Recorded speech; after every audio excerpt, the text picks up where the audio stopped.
கர்த்தருடைய நாமம் மகிமைப்படுவதாக.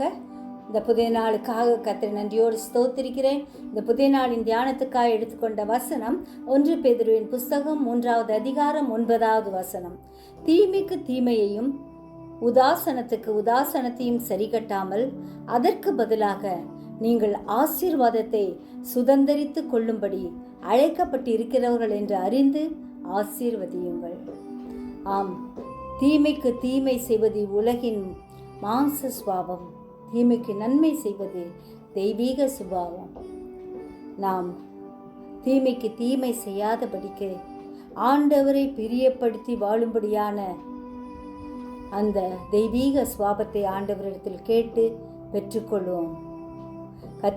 கர்த்தரை பிரியப்படுத்த நினைக்கிறவர்கள் தீமைக்கு பதிலாய் நன்மை செய்வார்கள்.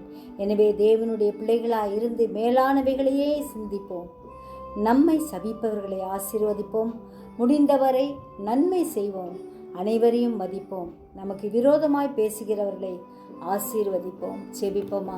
ஜீவிக்கதான் நல்ல இயேசுவே, இந்த அருமையான நாளுக்காக நன்றியோடு ஸ்தோத்திரிக்கிறோம். எங்களை உங்களுடைய கரத்தில் ஒப்பு கொடுக்குறோம் ஐயா. பாதுகாத்துக்கங்க.